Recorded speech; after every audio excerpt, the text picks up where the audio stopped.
Hey Taurus. Okay, so it's still July, but your video, it wound up being very short. I recorded these videos separately, and I did the first half of the zodiac wheel. So Aries through Virgo were very short videos. I tried to keep them all around like 5 to 10 minutes. Yeah, dream on, because I got to Libra and they got so many cards and the messages got wild, and I wound up having to record for like 20 to 25 minutes. So as we wrap up July, it's July 20th. We're very, very close to ending Cancer season.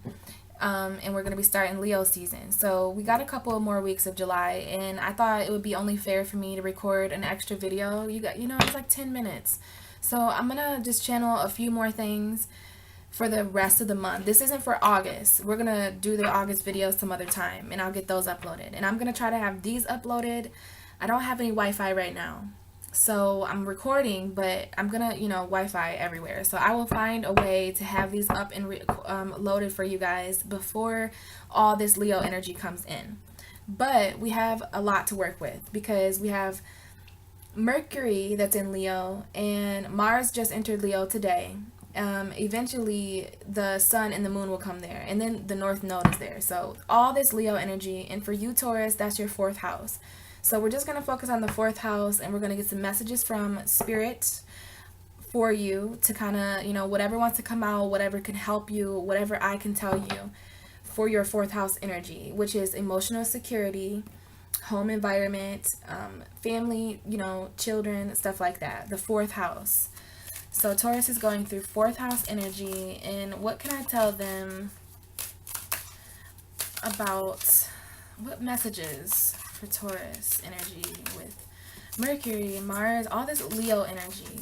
What's the Leo energy for Taurus?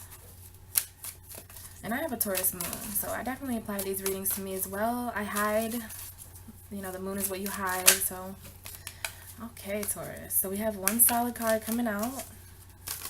Is there any more messages for Taurus for the end of July, summing up the end of July?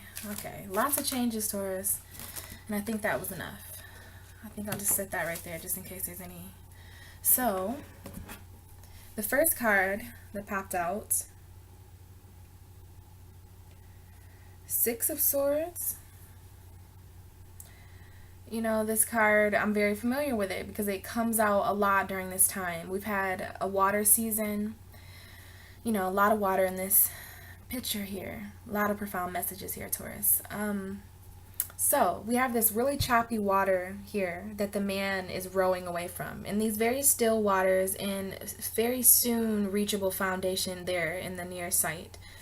But we have these figures in this boat, so different energies. This lady or man is covered up, you can't even see them, and they're obviously feeling sad about where they're leaving to. There's a lot of, every sword in tarot, it symbolizes decision making.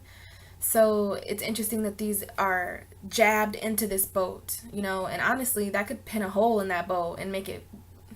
So what I'm trying to say is these decisions are dangerous and they've been hurtful. It doesn't matter if you just could go into a room spiritually and come face to face with the decisions you've had to make, then this is what this card is about.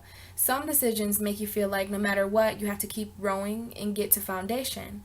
Some decisions make you feel like you're going to miss what you're leaving. This card means leaving finally, but being sad at the same time, because of course we're human and we think about everything that we're leaving. And for you Taurus, this could be anything. This could be, well, I'm going to relate it to the fourth house because it's emotional security. So you're probably leaving somewhere because of the lack of emotional security that you had. You are a Taurus, you're a fixed earth sign, and all earth signs handle emotions differently because you guys are more of a practical, logical, Earth is more stable. Emotions are water and all over the place, and it's hard because as a fixed sign, you want to be stable in life, and sometimes our emotions can be unstable. So maybe the lack of emotional security in the how crappy or I just see that the home life, wasn't too great. you know, and your foundation. That's another big word for the fourth house. And then these two cards, like all three of these kind of came out, but I'm going to push these together. Because this Taurus, that energy, it just shows me right off rip, right off the bat, that Taurus is on a journey. And Taurus is leaving, moving, changing some things. You're going on a journey with your emotions. And that is obviously going to bring up some pain, you know? And this card's been coming up a lot for Pisces and just a lot for me when I sit down to do my own tarot. Ten of Swords. It's a painful card to look at. It's a painful energy to explain. It's painful, but there's a positive side. There is a lot of darkness in this card, right? A lot of darkness. The water is behind him, but he's not quite there. Unless, yeah, that's water in mountains too. So in other words, he didn't make it to all the mountains he wanted to climb, and the water is right there for him, which was replenishing, but he can't reach it because he's been taken out. Like, this is ultimate pain. And I don't want you to apply that to you, Taurus, but this is the energy of that card. So if you've been feeling that way, or if situations have made you that way, just know that after the Ten of Swords, there's not an 11 of Swords. So the Ten of Swords is a completion. Any 10 card, there's the Ten of Pentacles and the Ten of Wands. It means completion. So what I do have to tell you, Taurus, is that the pain you're facing and the darkness that you've been facing, which for you is probably most likely emotional, or maybe your home hasn't been where you want it to be lately, right? So that's going to change. The pain you've been feeling because of that is going to change. And then we also have the Empress card, which is a lovely card to come up for Taurus, because this is a Venus ruled card. This lady is all about her five senses, which is what you rule, Taurus. This is a beautiful Venus card. It's the Empress, right? We have the Emperor and the Empress. And this lady is covered in earth, and she's got those stars on her head. So this is the energy that you will be feeling, and it's reachable, Taurus. Like, this is you. This lady feels great. She's got her jewels. She's got that wand, and she's just, you know, there's water right here on the side of it. So that shows the ever-flowing infinity of her emotions that she has under control. Look at, you can't disregard the sunshine, sunny skies, beautiful green forest. This lady is really in tune with nature and just very nurturing. So that card comes up right after the Ten of Swords, which means when you endure all this pain, you know, we don't just get put in pain for nothing. Like, our pain will matter, and it doesn't seem like sometimes that it will, because it's like, okay, all this pain, but we grow, right? And we learn, and we experience, and we get stronger. And we also have the Tower card, which is ultimate change. Okay, don't be afraid of the Tower card, Taurus. This is good. Let's get this out of the way. Even for me as my moon, let's get this out of the way, because we want to move towards this energy. But in order to get here, we do have to leave some things and sacrifice some things. And it's going to be crazy for a while. But let's get to some of this more positive energy here, Taurus, because we have a lot of powerful energy. The Leo card shows itself for your reading. So you may be a Taurus that knows a Leo, or this is just straight up a strength card. This is Leo, though. This is Leo. Leo has been showing up for many people. So it's this Leo energy coming in at the end of July, coming into August. Leo season, you know, you're going to have more control over your money, or hanging out with a very earthly figure like Virgo, Capricorn, or you, Taurus. This is earth energy. This is a King of Pentacles energy. So he's the king of his money. He's got the castle behind him. He's so royal. Look at this mug. He's good, right? King of Pentacles. So we have the strength to be the King of Pentacles, is what this is saying. Leo season is going to bring back in more of that energy, because all the energy before, the Ten of Swords, and it was all this inevitable energy, like, oh, things are falling apart, and oh, like, you can't help that energy. But there's some things coming in that you can help, because you have the Ace of Wands, Taurus, which is all power. It's you manifesting.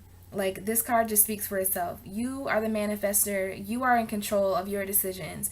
You're the master. So all this energy on the table, it doesn't matter. When the Ace of Wands shows up, it's like bippity boppity boo up in here. Like, it's the Ace of Wands telling you that the control and the power is not only coming to you from an infinite source and from the divine universe, but it's in your hands, and the universe is guiding you. This is power coming from another world, but being given to you. And because of that power, we have the Ace of Wands, and then we also have the Five of Wands. So the Five of Wands is energy going everywhere. See these kids, they're like, energy is all over the place. And, you know, obviously that's what comes with the Ace of Wands sometimes.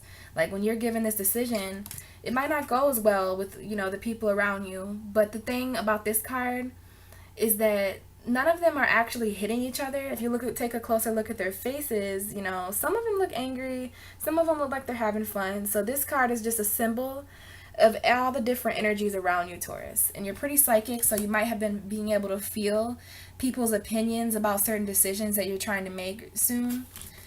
And that card is just about energy going all different places, but not necessarily colliding with each other. So just remember that you have the Ace of Wands, Taurus. You have the Ace of Wands. You're in control. It doesn't matter what everyone else is doing with their wands. Because you also have the Queen of Wands. So this is you, Taurus. This is the energy coming through for you. The Queen of Wands, the Queen of decision making, the Queen of manifestation, the Queen. And look at her with those sunflowers around her. You know, this is what you're turning into, Taurus. A royal figure. This is what Leo will bring in for you. Look at the fire in the back. There's even lions on her throne. So there's Leo showing up for you. Leo season. I hope you could see how in the beginning of the reading we still had some of that Cancer energy, right? Cancer is going to show you about the emotions. And then as the Leo energy came in, everything changed. And then it's going to become more about staying on top. Because this is a Seven of Wands. And it's about, you know, this man is on top of a cliff, and all those wands beneath him are men poking up at him, trying to, you know, stumble him and knock him off up top. Knock him off now that he's up there. But this is about being on top, staying on top. He's determined, he's quick on his feet, and he's going to stay on top. And you also have the Page of Pentacles, new beginnings, new energy coming in, new ideas, new opportunities. You know, and of course, the Five of Swords will show up. So just be careful. Betrayal is showing up a little bit for your reading, Taurus, and it's on the move because the Eight of Wands is a very quick energy. There's no more delays with that. There's no more delays. But that could mean the Knight of Cups, because the Knight of Cups showed itself. You also have the Knight of Pentacles. And at the end of all this, Taurus, you have two interesting cards, because I'm going to show you what was on the bottom of the deck. But we do have the Two of Swords here.